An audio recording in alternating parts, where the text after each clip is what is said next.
Data एंट्रीसाठी ही job vacancy असून तुमच्यासमोर हा ॲप्लिकेशन फॉर्म आहे. यामध्ये तुम्हाला सर्वात आधी तुमचा रेझ्युमे अपलोड करायचा आहे. त्यानंतर फर्स्ट नेम मेन्शन करायचं आहे, last name, email ID, mobile number, सोबतच तुम्ही ज्या सिटीमध्ये राहत आहात ती सिटी तुम्हाला इथे टाईप करायची आहे, कंट्री टाईप करायची आहे आणि पिनकोड इथे टाईप करायचा आहे. ओके. यासोबतच प्रोफेशनल प्रोफाईलसाठी तुम्ही लिंक्डइनची प्रोफाईल लिंक इथे कॉपी पेस्ट करू शकता आणि या जॉबसाठी अप्लाय करू शकता.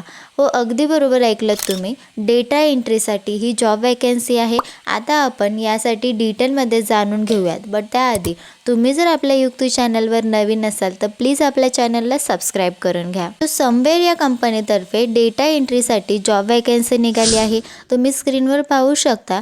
यासोबतच आपण जाणून घेऊयात की यासाठी क्वालिफिकेशन नक्की काय लागणार आहे. या रोलसाठी 2 वर्षापेक्षा जास्त जर तुम्हाला डेटा एंट्री, ॲडमिन सपोर्ट किंवा सिमिलर कामाचा एक्सपिरियन्स असेल तर तुम्ही यासाठी नक्कीच अप्लाय करू शकता. हाय टायपिंग स्पीड तुमची असली पाहिजे. Google sheet, Excel, basic data entry tools वापरता तुम्हाला यायला पाहिजेत.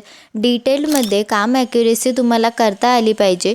US टाईम झोनमध्ये काम करण्यासाठी तुम्ही कम्फर्टेबल असायला हवेत आणि प्लस पॉईंट हा आहे की गुड इंग्लिश कम्युनिकेशन स्किल्स तुमच्याकडे असायला हव्यात.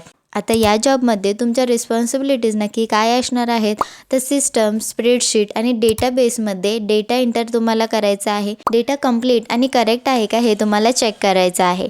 डिजिटल रेकॉर्ड्स तुम्हाला मेंटेन करायचे आहेत. टीमसोबत कम्युनिकेशन करून अनक्लिअर माहिती कन्फर्म करायची आहे. एंट्रीज व्हेरीफाय करून करेक्ट आहे की नाही हे तुम्हाला एकदा कन्फर्म करायचं आहे. यासोबतच गरज पडली तर बेसिक ॲडमिन कामात तुम्हाला हेल्प करायची आहे. या व्यतिरिक्त सॅलरीबद्दल जर तुम्हाला डाऊट असेल तर तुम्ही स्क्रीनवर पाहू शकता. या जॉब डिस्क्रिप्शनमध्ये स्पेसिफिक डिग्री सांगितलेली नाही आहे, बट आपल्याकडे डेटा एंट्री किंवा ॲडमिन टाईपचा अनुभव असेल तर तुम्ही या जॉबसाठी अप्लाय करू शकता. आता अप्लाय कसं करायचं आहे तर सेम पेजवर अप्लाय ऑप्शनवर क्लिक करताच तुमच्यासमोर हा फॉर्म ओपन होणार आहे, जो स्टार्टिंगलाच मी एक्सप्लेन केला आहे. सो जर तुम्ही या जॉबमध्ये इंटरेस्टेड असाल आणि लाँग टर्मसाठी एखादी जॉब वॅकन्सी पाहत असाल तर यासाठी नक्कीच अप्लाय करू शकता. या व्यतिरिक्त तुम्हाला काही डाऊट असतील तर मला कमेंटमध्ये नक्की सांगा.